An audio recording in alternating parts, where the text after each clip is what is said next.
So something occurred to me the other week, checking out some Keith Carlock footage. Were Keith Carlock and Gavin Harrison separated at birth? Or maybe, are they the same person? Okay, that's crazy. But they do have a lot of similarity in a certain type of lick they play. And when I floated this on the socials last week, people thought I was crazy. But hear me out. Example A.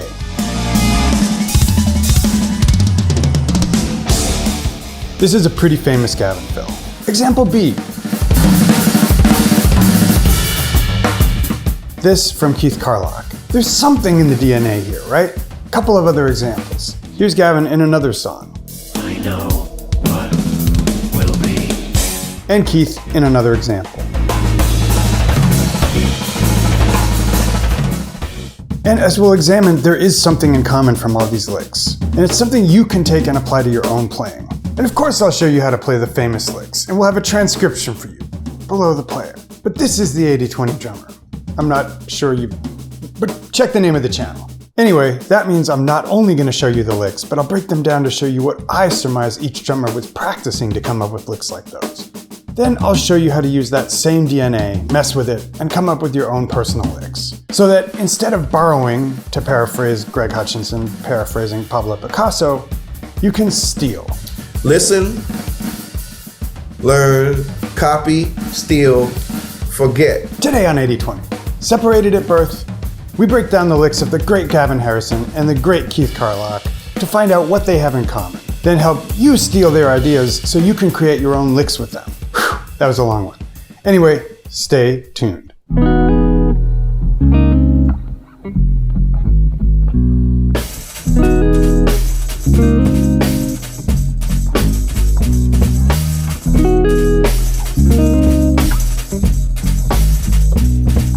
Let's start with how I came up with this crazy conspiracy theory. This Gavin and Keith are doing the same thing, but no one sees it but me thing.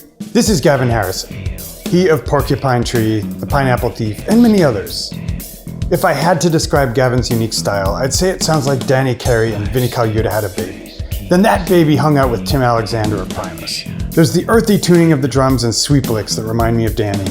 Then there's the explosiveness and precision of Vinnie, and the short cymbal sounds. Instead of just splashes, he uses these heavy tempo beltings. Anyway, here's the type of Gavin lick that caught my attention, and I suspect everyone else's too. Keep that in your head, and we'll go across the pond to Keith Carlock, of Steely Dan, and before that, of Wayne Krantz' 55 Bar fame. I used to see Keith play at the 55 Bar in New York's West Village in the early 2000s, and he's kept his unique drum sound throughout the years. Wide open tuning, washy cymbals, and huge stick movements, contributing to a bounciness in his beat that's hard to duplicate. Here's one of the Keith licks we're going to be examining.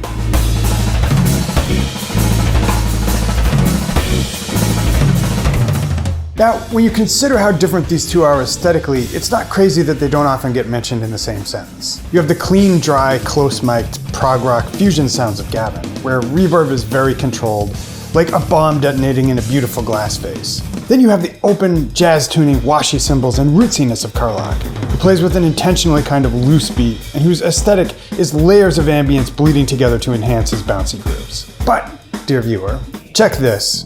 I know what will be. And this. Are you starting to see what we're saying? Let's go to the kit.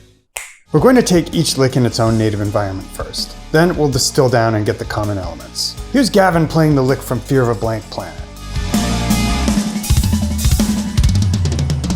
Now I'll play it.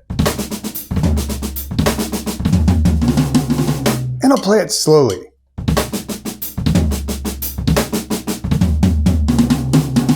If there's one thing we want to pull out of this lick, it's probably this.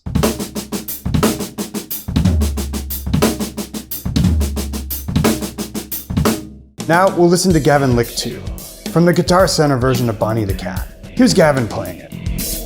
I know what will be. Now I'll play it. And play it slowly.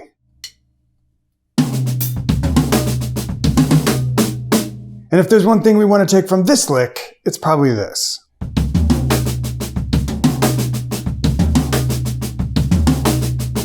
Finally, let's run our Keith Carlock licks back to back. For instance, from the Drumeo shoot. And here's the solo from the end of the clinic that's on Hudson Music.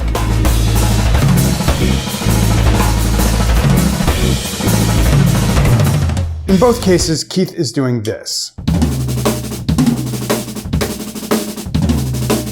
Let me play the basic sticking, which is a paradiddle diddle followed by 4 singles, then a double on the kick drum.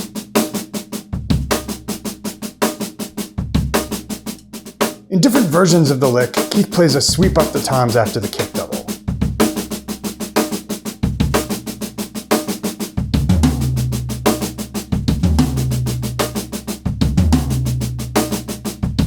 You can also do the last 4 as doubles like this.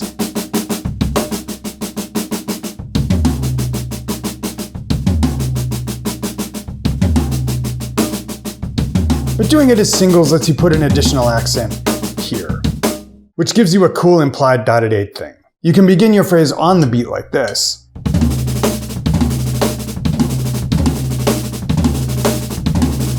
Or you can offset it like this.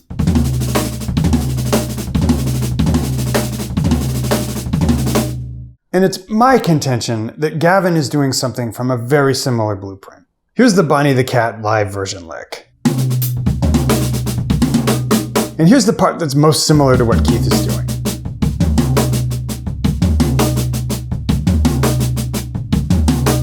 There are a couple ways to stick this, and because of the angle of the Guitar Center video, it's difficult to say which way Gavin is using. If you want the right-hand accent where Gavin puts it, I'd stick it either in singles like this,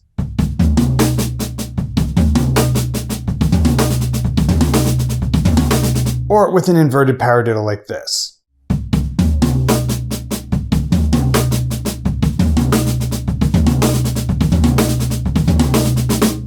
To me, the inverted paradiddle feels better because after a rim shot with the right, I don't want to have to play a soft stroke on the very next 16th.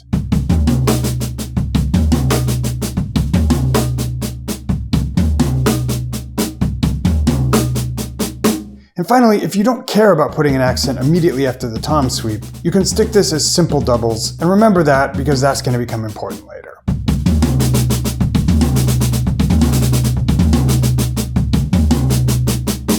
Here's the mind-blowing part about this though. To me, at least. To me. To turn the Gavin lick into the Keith lick, we just need to add 1/8 note, or 4 30-seconds. Gavin lick.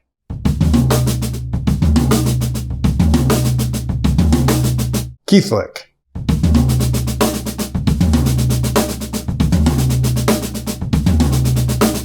To turn the Gavin lick into the Keith lick, I'm just inserting 4 30-seconds as doubles between the tom sweep, which turns this 2/8 note pattern into a 3/8 note one.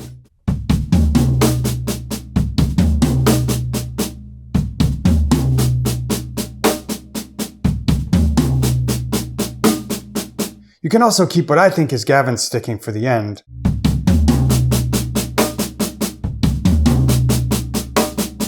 Or you can change it to simple singles.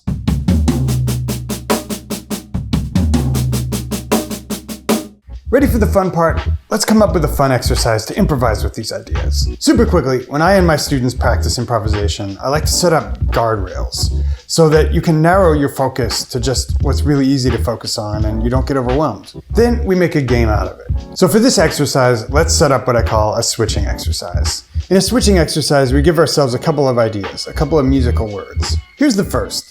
It should look familiar because it's the Gavin lick from Bonnie the Cat. If you're playing along at home, practice this little kernel until it's comfortable and you can play it easily from memory.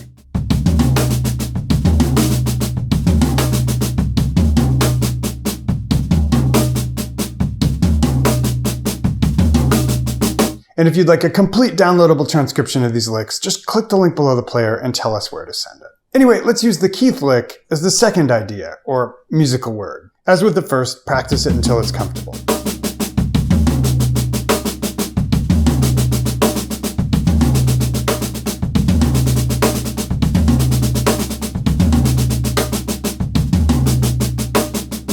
Now, the fun part. We're going to make phrases by switching between the two licks. I'll count this off, then here we go.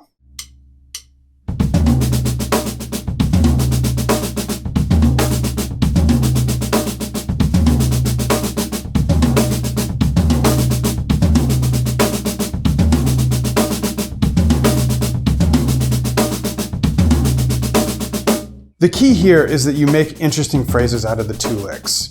You can play them as many times as you want in a row, or you can just alternate back and forth between them, but that's your place to improvise and make interesting stuff. Little interstitial. You're going to notice that when you have a 2-beat lick and a 3-beat lick, some things go over the bar line. If that's a problem, consider practicing something like this, where you keep 4 beats with the feet, but cycle in 3-beat phrases over the bar line to get your ear more used to hearing when phrases cross over.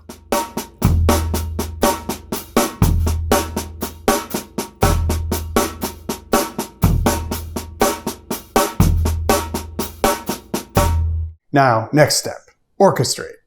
Same 2 kernels. Gavin lick, but now I can orchestrate the 2 tom notes to any surfaces that make sense, including cymbal bells, hi-hats, the same tom, etc.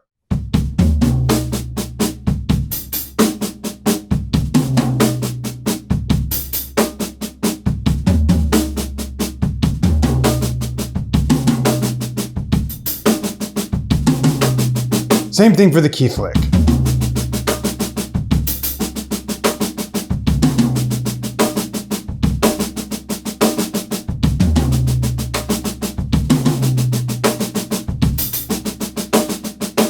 Now I'll practice switching between them, but with this permission to change surfaces.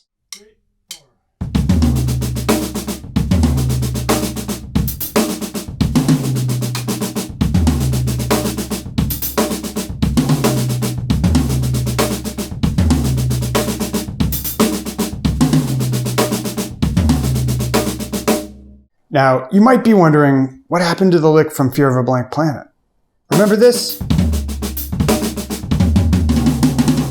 Watch what happens when I loop it. Then take out the kick double. Then reorchestrate to the toms.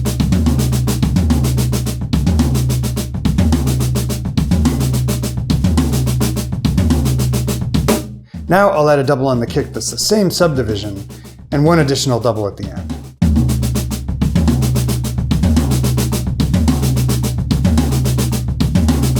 And what we have is just the first 2/3 of the Keith lick.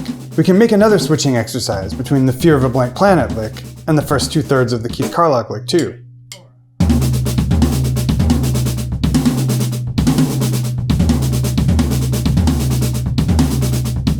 So much fun, right? One other important thing I like to practice when I'm doing these is trading with ourselves, or playing some groove and then some fill. This helps us practice playing in time and also helps us keep the bar length in mind so we can practice landing back on the 1. Here I am playing in 4, and I'll play 1 bar of groove, and 1 bar of our second switching exercises.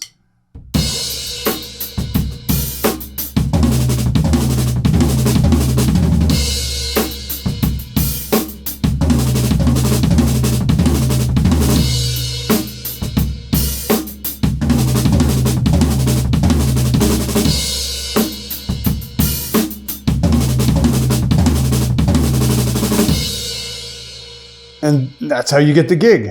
Did I convince you? Are you ready to move out of your parents' house and join me on this ice flow entitled Keith and Gavin Separated at Birth? Or am I crazy? Leave a comment below. Oh, and if you are Keith or Gavin and you're watching this for some reason, thank you. And also, I'd love to have you on the podcast. If you're in, just comment yes below. As if they'd ever watched this. But a man can dream. Anyway, hope you've enjoyed this one. As I said, if you'd like a completely free transcription of everything in this lesson, we've got that for you for free. I think I said that already. Click the link below the player, tell us where to send it. Dudes, it's been real. Always enjoy these. See you again real soon in another lesson of the week.